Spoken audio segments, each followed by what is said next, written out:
ये पूरा चैप्टर ये कमल जी के नेतृत्व में है 11वां, तो कमल जी इसको बताएंगे।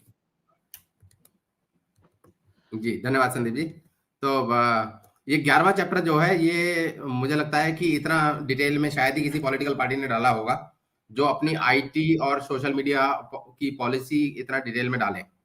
इसके लिए मैं आपको एक छोटा सा बैकग्राउंड बता दूं। एक बहुत बड़ी कंपनी है भारत की, स्वदेशी कंपनी, जिसने पब्लिक क्लाउड बनाना 2010 में शुरू किया था, ये सोच के कि वो पब्लिक क्लाउड बनाएंगे और पब्लिक क्लाउड, इंडिया का अपना पब्लिक क्लाउड होना चाहिए। आज की तारीख में भारत का कोई भी पब्लिक क्लाउड नहीं है। गूगल एक क्लाउड है, माइक्रोसॉफ्ट का क्लाउड है, AWS अमेजॉन का क्लाउड है। तीनों के तीनों क्लाउड जो है वो अमेरिकन क्लाउड है। तो थोड़े दिन पहले ये बात आई थी कि ये यहाँ से यमन के आसपास से जो केबल जाती हैं, इंटरनेट की तारें जो समुद्र के रास्ते से आती हैं, यदि उन तारों को कोई काट दे तो पूरा भारत का जो इंटरनेट से जो भी काम हो रहा है वो ठप हो सकता है।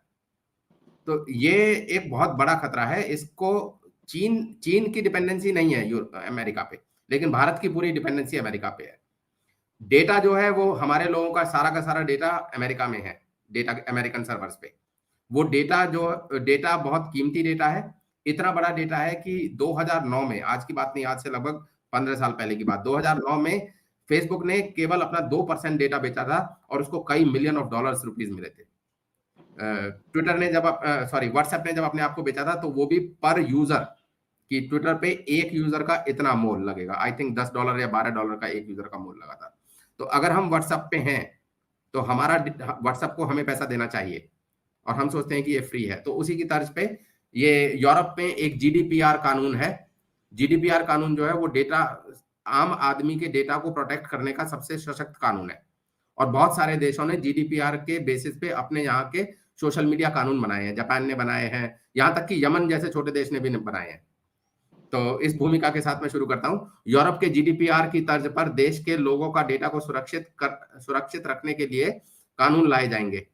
किसी भी कंपनी के द्वारा भारतीयों के डेटा को रखने और इस्तेमाल करने के तरीके में अमूलचूल परिवर्तन किया जाएगा। कोई भी कंपनी यदि आपका डेटा रखेगी और या आपके डेटा को इस्तेमाल करेगी तो उसको आपसे परमिशन लेनी पड़ेगी। लोगों को अपने डेटा को सुरक्षित करने के लिए कानूनिक रूप से सशक्त किया जाएगा। आज की तारीख में मेरे पास कोई ऐसा कानून नहीं है जिसके जरिए मैं फेसबुक पर केस कर सकूं कि फेसबुक ने मेरी मेल पढ़ी। तो ऐसा कानून बनाए जाएंगे। अगला, भारत के अपने स्वदेशी विश्व स्तरीय सोशल मीडिया प्लेटफॉर्म्स विकसित करने के लिए कंपनियों को प्रोत्साहित किया जाएगा।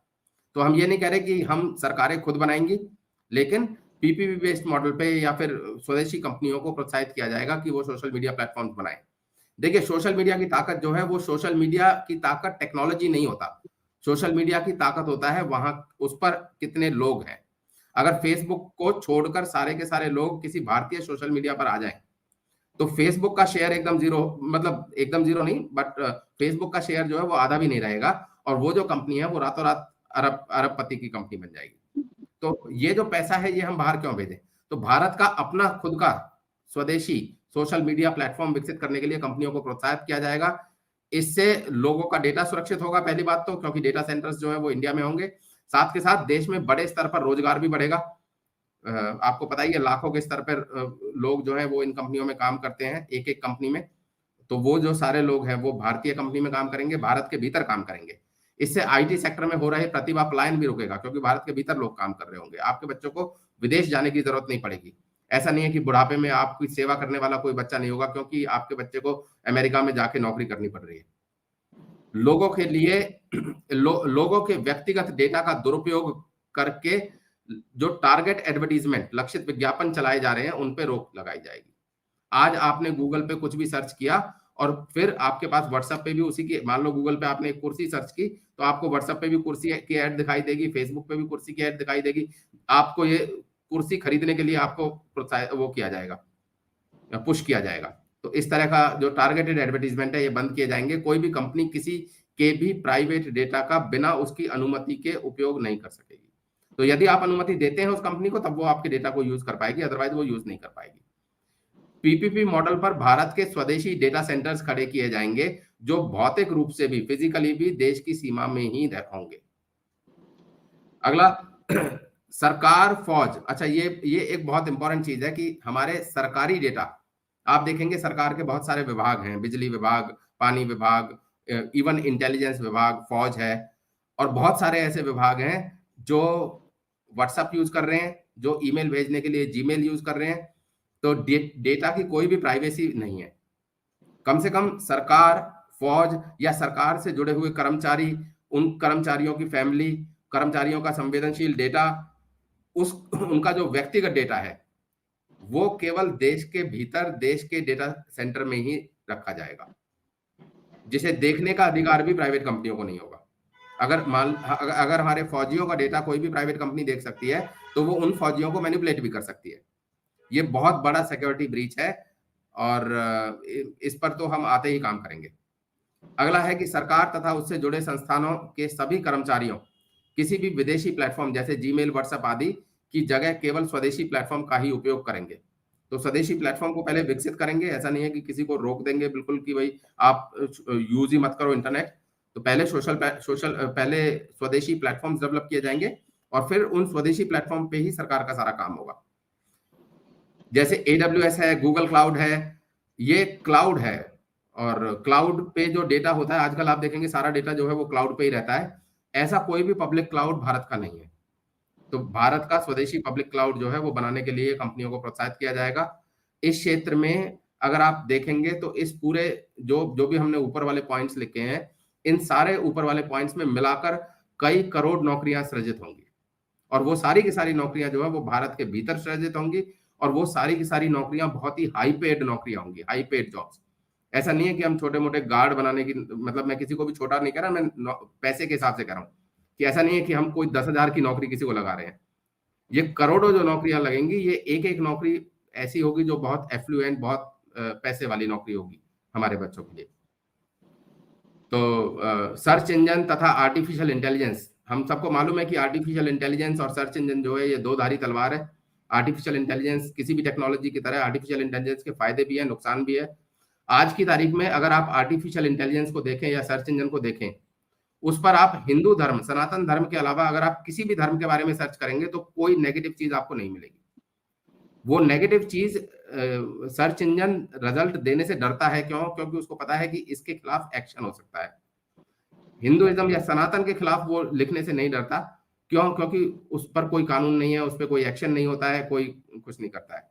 तो सर्च इंजन और आर्टिफिशियल इंटेलिजेंस के द्वारा उत्पन्न नतीजों में देश तथा सनातन के विरोध में दिखाई जा रहे झूठे रिजल्ट्स के खिलाफ कानून लाया जाएगा, बहुत सख्त कानून लाया जाएगा और इसको रोका जाएगा। तो ये जो है सर्वर, डेटा और सोशल मीडिया, इस पर मुझे नहीं लगता कि बहुत सारी पॉलिटिकल कंपनीज अपने मैनिफेस्टो में लिखती हैं, क्योंकि ये इतना सेलेबल नहीं है। ये आम जनता पे शायद वोट से इतना फर्क ना पड़े, लेकिन ये बहुत जरूरी है देश की आंतरिक सुरक्षा के लिए भी, देश के रोजगार के लिए भी और देश के विकास के लिए भी। जी संदीप जी, बहुत बहुत धन्यवाद कमल जी। ये आपने बिल्कुल कमल जी ने ही इसको पूरे उसको बनाया है, क्योंकि वो सॉफ्टवेयर इंजीनियर है और इसको कि कोई भी पॉलिटिकल पार्टी सीरियस नहीं है, इसलिए तथाकथित मजबूत सरकार में भी हमारा सर्वर बाहर है। खुद इनका माईगॉव का, मोदी नमो ऐप का सर्वर सिंगापुर और कहां मिला था। तो भारत के डाटा ब्रीच सुरक्षा से इतना बड़ा खिलवाड़ हो रहा है कि भारतीयों को ये पता नहीं है कि उनको क्या किया जा रहा है उनके साथ। और जब ये हम कर देंगे तो जैसा इन्होंने बताया कि करोड़ों करोड़ रोजगार सृजित होगा, लेकिन हमारे यहाँ रोजगार बनेगा तो अमेरिका, यूरोप तो ढह जाएंगे। उनका काम कैसे होगा? इसलिए भारत की सरकारें, पार्टियां अमेरिका औपनिवेशिक ताकतों की गुलाम बनकर हमें अपाहिज बनाए हुए है, क्योंकि औपनिवेशिक ताकतें खत्म हो जाएगी। आज के कंपनी देख लीजिए, बड़ी बड़ी कंपनी, सारे सीईओ भारतीय हैं। क्यों है? क्योंकि भारतीयों में वो क्षमता है।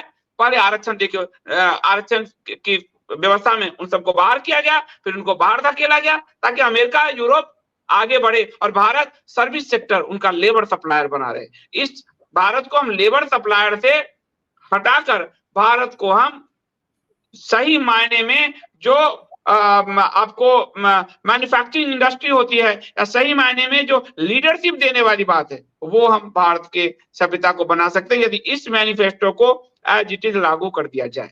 अब मैं 12वां जो इससे हमारा इंटेलेक्चुअल प्रॉपर्टी लॉस बहुत ज्यादा होता है। जैसे एप्पल है या माइक्रोसॉफ्ट है, माइक्रोसॉफ्ट में पेटेंट जो लोग फाइल करते हैं, अगर मान लो मैं माइक्रोसॉफ्ट में हूं और मैंने कोई पेटेंट फाइल किया, तो वो जो पेटेंट फाइल होगा उसका प्रॉपर्टी राइट जो है वो माइक्रोसॉफ्ट के पास होगा, वो मेरे पास नहीं होगा। हालांकि मेरे नाम से पब्लिश होगा, लेकिन वो जो पेटेंट होगा वो माइक्रोसॉफ्ट का होगा।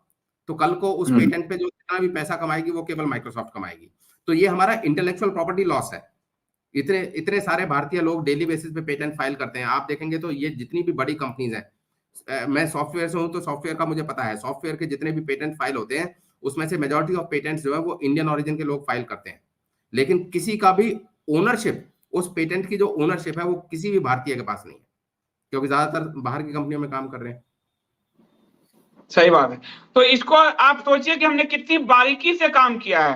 भारतीयता सिर्फ कहने से नहीं आती कि हिंदू राष्ट्र बनाएंगे। जो लोग हिंदू राष्ट्र बनाने का नारा दे रहे हैं उनसे पूछिए उनके पास पॉलिसीज है? संघ ने आपको ठगा हिंदू राष्ट्र के नाम पे, क्या उनके पास पॉलिसीज है?